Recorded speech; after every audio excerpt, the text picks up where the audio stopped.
ಮೈಸೂರಿನ ಮುಖ್ಯ ರಸ್ತೆ, ಇದು ಟಿ ನರಸೀಪುರಕ್ಕೆ ಹೋಗುವಂಥ ರಸ್ತೆ.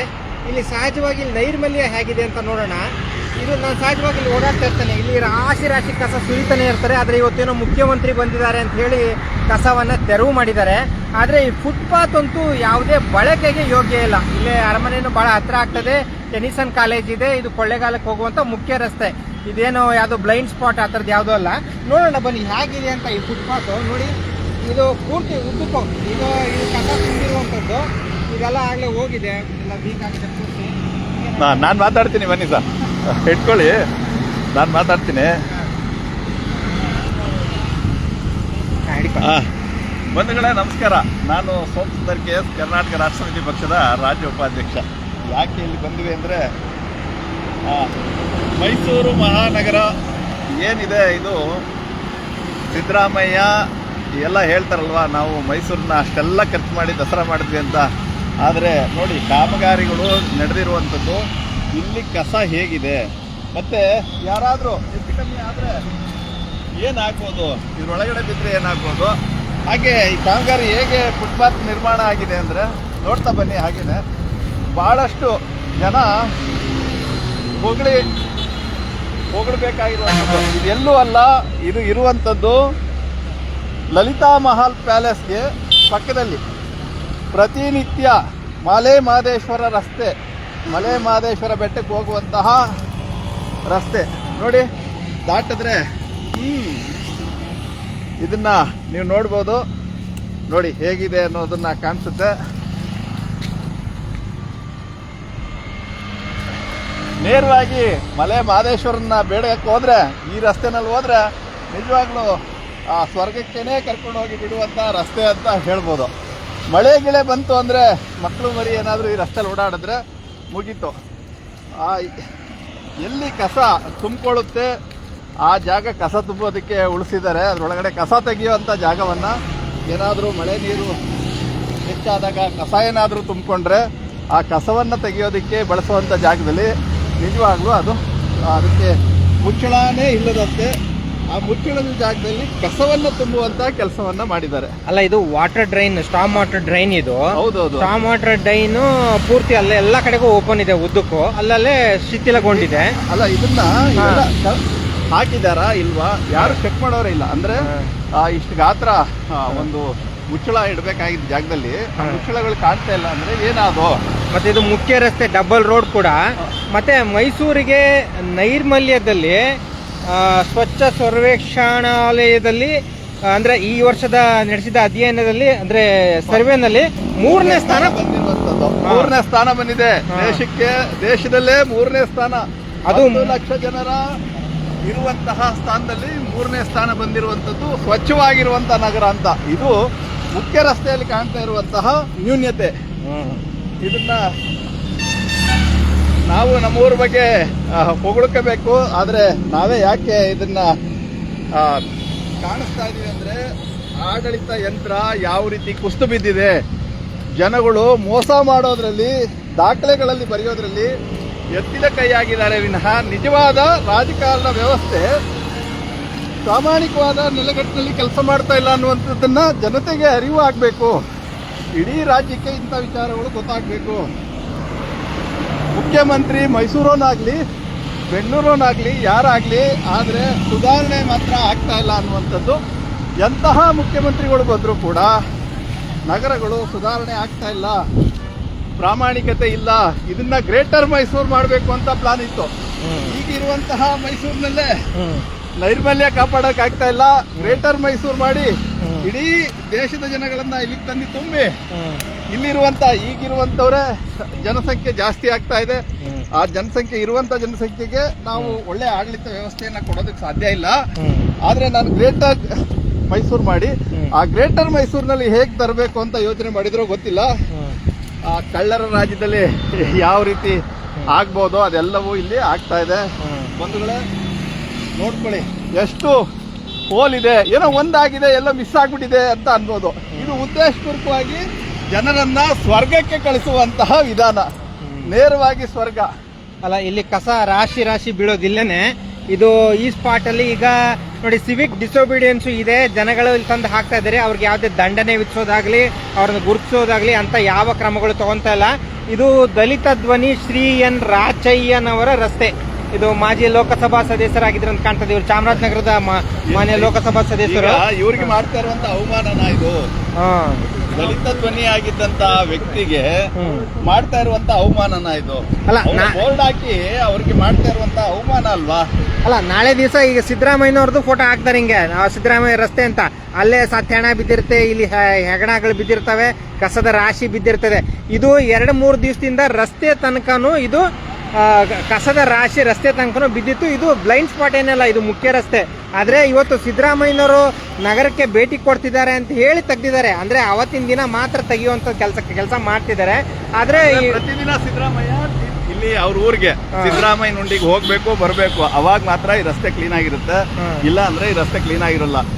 ಅಂದ್ರೆ ಒಬ್ಬ ಮುಖ್ಯಮಂತ್ರಿ ಆಗಿರುವಂತ ವ್ಯಕ್ತಿ ತಾನು ಊರಿಗೆ ಓಡಾಡಿದ್ರೆ ಮಾತ್ರ ರಸ್ತೆಗಳು ಕ್ಲೀನ್ ಆಗುತ್ತೆ. ಇಲ್ಲ ಅಂದ್ರೆ ಆತ ಓಡಾಡ್ಲಿಲ್ಲ ಅಂದ್ರೆ ನಗರ ಪಾಲಿಕೆಯವರಾಗ್ಲಿ ಯಾರು ಕೂಡ, ಮತ್ತೆ ಇದು ಹೈವೇಗೆ ಬರುತ್ತೆ, ಹೈವೇನವರು ಕೂಡ ಕ್ರಮ ತಗೊಳ್ತಾ ಇಲ್ಲ. ನಗರ ವ್ಯಾಪ್ತಿಗೆ ಬರುವಂಥದ್ದು ಮೈಸೂರು ಮಹಾನಗರ ಪಾಲಿಕೆಗೆ ಬರುವಂತ ಜಾಗ ಇದು. ನೋಡ್ತಾ ಇದ್ದೀರಾ ಯಾವ ರೀತಿ ಇದೆ. ಅಲ್ಲ, ಇನ್ನು ಹೆಚ್ಚಿನ ವಿಚಾರ ಏನಂದ್ರೆ ನೋಡಿ ಯಾವ ರೀತಿ ಕರೆಂಟು ವೈರು ರಸ್ತೆನಲ್ಲಿ ಕರೆಂಟ್ ವೈರು ಯಾರೋ ಮಕ್ಕಳು ಆಟ ಆಡ್ತಾ ಬಂದ್ರು, ಎಲ್ಲೋ ಹೋಗಿದ್ರು, ಮುಟ್ಬಿಟ್ರೆ ಏನಾಗಬೇಕು, ಯಾವ ರೀತಿ ಸುರಕ್ಷತೆ ಇದೆ ಅನ್ನುವಂಥದ್ದು ಮೈಸೂರಿನಲ್ಲಿ ಕಾಣಬೇಕಾಗಿರುವಂಥದ್ದು. ನಾವು ಇಷ್ಟು ಹೇಳ್ತಾ ಇದನ್ನ ಜನಗಳಿಗೆ ಹೇಳ್ತಾ ಇರೋದು ಯಾಕೆ, ಜನತೆ ಎಚ್ಚೆತ್ಕೊಳ್ಬೇಕಾಗಿದೆ. ಇವತ್ತು ಬೇರೆ ರಾಜಕೀಯ ವ್ಯಕ್ತಿಗಳು ಎಚ್ಚೆತ್ಕೊಳ್ತಾ ಇಲ್ಲ.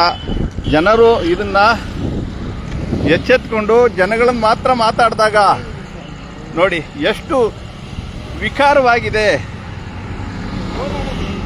ಕೋಟಿ ಕೋಟಿ ಖರ್ಚು ಮಾಡುವಂತಹ ಕೆಲಸ ಮಾಡುವಂತಹ ಈ ಕಾಮಗಾರಿ ಎಲ್ಲಿ ಆ ಕೋಟಿಯ ಅಭಿವೃದ್ಧಿಗಳು ಏನಾಗ್ತಾ ಇದೆ? ಕೋಟಿ ಯಾರ ಮನೆಗೆ ಸೇರ್ತಾ ಇದೆ? ರಾಜಕಾರಣಿಗಳ ಮನೆಗ? ಯೋಚನೆ ಮಾಡಿ, ಯಾವ ರಾಜಕಾರಣಿ ಮನೆಗೆ ಮೈಸೂರಿನಲ್ಲಿ ಸೇರ್ತಾ ಇದೆ? ಯಾರು ಇದನ್ನೆಲ್ಲ ಬಳಸ್ಕೊತಾ ಇದ್ದಾರೆ? ನಿಜವಾಗ್ಲೂ ಜನಗಳ ಹಣ ಯಾವ ರೀತಿ ಪೋಲಾಗ್ತಾ ಇದೆ ಅಂತ ನೀವು ತಿಳ್ಕೊಬೋದು ಬಂಧುಗಳೇ. ನಾವು ಇಷ್ಟನ್ನ ಹೇಳ್ತಾ, ನಾವು ಇರುವಂತಹ ಜಾಗ ಲಲಿತಾ ಮಹಲ್ ಪ್ಯಾಲೇಸ್. ನೋಡಿದ್ರೆ ನಿಮಗೆ ಗೊತ್ತಾಗುತ್ತೆ. ನೀವು ನೋಡ್ತಾ ಇದ್ದೀರಾ, ಇಲ್ಲಿಂದ ನೋಡಿದ್ರೆ ನೇರವಾಗಿ ಚಾಮುಂಡಿ ಬೆಟ್ಟ ಕಾಣುತ್ತೆ. ಚಾಮುಂಡಿ ಬೆಟ್ಟದ ಅಲ್ಲಿ ನೋಡ್ತಾ ಇದ್ದೀರಾ, ಪಕ್ಕದಲ್ಲಿ ಇದು ಲಲಿತಾ ಮಹಲ್. ಅಲ್ಲಿಗೆ ಹೋದ್ರೆ ಕಾಂಪೌಂಡ್ ಇದೆ ನೋಡಿ. ಈ ರೀತಿ ಪೂರ್ತಿ ರಸ್ತೆ ಉದ್ದಕ್ಕೂ, ಒಂದಲ್ಲ ಎರಡಲ್ಲ, ರಸ್ತೆ ಉದ್ದಕ್ಕೂ ಕೂಡ ಈ ರೀತಿ ಸಮಸ್ಯೆ ಇದೆ. ಇದು ಸಮಸ್ಯೆಗಳ ಆಗರ ಅಂತಾನೆ ಹೇಳ್ಬೋದು. ದಯವಿಟ್ಟು ನೋಡಿ, ಸಂಗ್ರಹಣಾ ಕೇಂದ್ರ ಇದೆ, ಏನು ಹಣ್ಣು ಮಾಗಿಸುವ ಘಟಕ ಅಂತ ಇದೆ, ಅದ್ರ ಮುಂದೆನೂ ಕೂಡ ಹಳ್ಳ ಬಿದ್ದಿದೆ. ಕಾಮಗಾರಿ ಮಾಡುವಂಥವ್ರು ಅರ್ಧಂಬರ್ಧ ಮಾಡಿದ್ರು ಯಾರು ಕೇಳೋರಿಲ್ಲ. ಯಾಕೆ ಕೇಳ್ತಾ ಇಲ್ಲ ಅಂದ್ರೆ ರಾಜ್ಯದಲ್ಲಿ ಆಡಳಿತ ವ್ಯವಸ್ಥೆ ಕೆಟ್ಟಿದೆ. ಹಣ ಕೊಟ್ರೆ ಇದು ನೋಡಿ ಮುರಿದು ಬಿದ್ದಿದೆ. ಅದೇ ನೀರು ತುಂಬಿದೆ. ಈಗ ಸೊಳ್ಳೆ ವಿಪರೀತ ಉತ್ಪಾದನೆ ಆಗ್ತವೆ ಸುತ್ತಮುತ್ತಲ ಪ್ರದೇಶಗಳಿಗೆಲ್ಲ. ಅದೇ ನೈರ್ಮಲ್ಯ ಇಲ್ಲ, ನೈರ್ಮಲ್ಯ ಸಂಪೂರ್ಣ ಹಾಳಾಗಿದೆ. ಆದ್ರೆ ಇದು ಮೈಸೂರು 3ನೇ ಅತಿ ಸ್ವಚ್ಛಂದ ನಗರಿ. ಸ್ವಚ್ಛ ನಗರಿ ಮೈಸೂರು, ಅತಿ ಸ್ವಚ್ಛ ನಗರಿ. ಈ ರೀತಿಯ ಒಂದು ಉದಾಹರಣೆ ಅಷ್ಟೇ. ನಾನು ಇದೇ ವಿಚಾರಕ್ಕೆ ತಗೊಂಡ್ರೆ ಸಂಪೂರ್ಣವಾಗಿ ದಿನಗಟ್ಟಲೆ ಲೈವ್ ಮಾಡಬೇಕಾಗುತ್ತೆ, ಲೈವ್ ಆಗಿಬಿಡುತ್ತೆ. ದಯವಿಟ್ಟು ಆ ಸಮಯ ನಮಗಿಲ್ಲ. ಈಗ ಸಮಯ ಆಯಿತು. ನನ್ನ ಜೊತೆ ನಮ್ಮ ಮಂಜುನಾಥ್ ಹಿರೇಚೋಟಿ ಅವರು ಕೂಡ ಜೊತೆಲಿದ್ರು. ಆ ಕಾರಣಕ್ಕಾಗಿ ಇದನ್ನು ನಾವು ತೋರಿಸುವಂಥ ಕೆಲಸ ಮಾಡ್ತಾ ಇದ್ವಿ. ಬನ್ನಿ ಬಂಧುಗಳೇ, ನೋಡಿ ನೀವು ಇಂತಹ ವ್ಯವಸ್ಥೆ ಯಾರಿಂದ, ಯಾರಿಗಾಗಿ, ಯಾರಿಗೋಸ್ಕರ ಅನ್ನೋದನ್ನು ನೀವು ತಿಳ್ಕೊಂಡ್ರೆ ಗೊತ್ತಾಗುತ್ತೆ. ಇಡೀ ವ್ಯವಸ್ಥೆ ಬದಲಾಯಿಸಬೇಕು ಅಂದರೆ ನಾಡಿನಲ್ಲಿ ಬದಲಾಗಬೇಕು. ಬದಲಾದ ರಾಜಕಾರಣವೇ ಹೊರತು ಬೇರೆ ಏನೂ ಇಲ್ಲ ಅಂತ ಹೇಳ್ತಾ, ಕರ್ನಾಟಕ ರಾಷ್ಟ್ರ ಸಮಿತಿ ಪಕ್ಷ ಜನಗಳಲ್ಲಿ ಕೈ ಮುಗಿದು ಕೇಳ್ತಾ ಇರುವಂಥದ್ದು ನೋಡಿ, ಇಷ್ಟೊಂದು ಅವ್ಯವಹಾರ. ಒಂದು ಭಾಗ ಮಾಡಿದ್ರೆ ಇನ್ನೊಂದು ಭಾಗ ಮಾಡೋದಿಲ್ಲ. ಆದರೆ ಇದಕ್ಕೆ ಕೋಟಿಗಟ್ಟಲೆ ಹಣ ವ್ಯಯ ಆಗ್ತಾ ಇದೆ. ಜನರ ಶ್ರಮದ ಹಣ, ಬೆವರಿನ ಹಣ. ದಯಮಾಡಿ ಈ ಬೆವರಿನ ಹಣವನ್ನು ಉಳಿಸುವಂತಹ ಕೆಲವು ನೀಚರ ಕೈಗೆ ಹಣ ಹೋಗಬಾರ್ದು, ದುಷ್ಟರ ಕೈಗೆ ಹಣ ಹೋಗಬಾರ್ದು. ಹಣ ಎಂಡ ಹಂಚದೆ ಚುನಾವಣಾ ರಾಜಕಾರಣಗಳು ಆದಾಗ ಮಾತ್ರ ಇದೆಲ್ಲವನ್ನು ತಡೆಯೋದಕ್ಕೆ ಸಾಧ್ಯ ಅಂತ ವಿಚಾರಗಳನ್ನು ಕರ್ನಾಟಕದಲ್ಲಿ ಕನ್ನಡ ಜನ ಮಾಡ್ತೀರಾ. ಕನ್ನಡ ಜನ ಇದನ್ನು ಎಚ್ಚೆತ್ಕೊಳ್ತೀರಾ. ನೋಡಿ, ನಮ್ಮ ಮಕ್ಕಳೇ ಅಲ್ವೇ ಇಲ್ಲಿ ಓಡಾಡೋವಂಥವ್ರು. ಏನಾದರೂ ಹೆಚ್ಚು ಕಮ್ಮಿ ಆದರೆ ಯಾರು ಜವಾಬ್ದಾರಿ? ಇದೆಲ್ಲವನ್ನು ಕೇಳ್ತಾ ಮುಂದಿನ ದಿನಗಳಲ್ಲಿ ಮೈಸೂರು ಮಹಾನಗರ ಪಾಲಿಕೆಗೆ ಇದು ಸಾಕ್ಷಿಯಾಗಿ ಲೈವ್ ವಿಡಿಯೋ ಯಾಕೆ ಅಂದರೆ ಇದು ಸಾಕ್ಷಿ. ನಾಳೆ ಅದನ್ನು ಪ್ರಶ್ನೆ ಮಾಡೋದಕ್ಕೆ ಅವಶ್ಯಕತೆ ಇದೆ. ಜನಗಳು ಕೂಡ ನೋಡಲಿ. ಅಷ್ಟರಲ್ಲಿ ಅವರೇನಾದರೂ ಎಚ್ಚೆತ್ಕೊಂಡು ಈ ವಿಚಾರಕ್ಕೆ ದಾರಿ ಹಾಕ್ತಾರ ಅನ್ನುವಂಥದ್ದನ್ನು ನಾವು ಕೇಳ್ತಾ, ಬಂಧುಗಳೇ ತಮಗೆಲ್ಲರಿಗೂ ನಮಸ್ಕಾರ. ತಾವೆಲ್ಲ ಲೈವಲ್ಲಿದ್ದರೆ ಮುಂದೆ ಮತ್ತೆ ಮುಂದಿನ ದಿನ ಇದೇ ಥರದ ವಿಚಾರಗಳನ್ನು ನಿಮಗೆ ಬದಲಾವಣಾ ರಾಜಕಾರಣಕ್ಕಾಗಿ ನಿಮ್ಮೆಲ್ಲರ ಸಹಕಾರವನ್ನು ಕೋರ್ತಾ ನಾನು ಸೋಮ್ ಸುಂದರ್. ದಯವಿಟ್ಟು ತಮಗೆಲ್ಲ ನಮಸ್ಕಾರ. ಇದೆ ನೋಡಿ, ಈ ಥರ ಇದೆ ಕಸ. ಹಾಂ, ನೋಡಿ ಈ ಕಸ ಇದೆ ಅಂತಲೇ ನಾವು ಇಲ್ಲಿಗೆ ಇದು ನೆನ್ನೆ ಇದ್ದಿದ್ದು, ಮೊನ್ನೆ ಇದ್ದಿದ್ದು. ಹಾಂ, ಥ್ಯಾಂಕ್ ಯು ಸರ್. ಹಿಂಗೆ ಇದು ರೋಡ್ ತನಕನೂ ಇದೆ, ಪೂರ್ತಿ ರೋಡ್ ತನಕನೂ ಬಿದ್ದಿತ್ತು. ಈ ಥರ 3 ಸ್ಪಾಟ್ಗಳಲ್ಲಿ ಬಿದ್ದಿತ್ತು. 3 ಸ್ಪಾಟ್ ಕ್ಲಿಯರ್ ಮಾಡಿದ್ದಾರೆ ಈಗ. ನೋಡಿ, ಅದು ಮೊನ್ನೆ ಇದ್ದಂಥ ಕಸ ಈಗ ಕ್ಲೀನ್ ಆಗಿದೆ. ಇರಲಿ, ಅದು ಅಷ್ಟು ಕ್ಲೀನ್ ಮಾಡಿದರೆ ಆ ಉದ್ದೇಶಕ್ಕಾಗಿ ಬಂದಿದ್ದು. ನಮಸ್ಕಾರ ಬಂಧುಗಳೇ.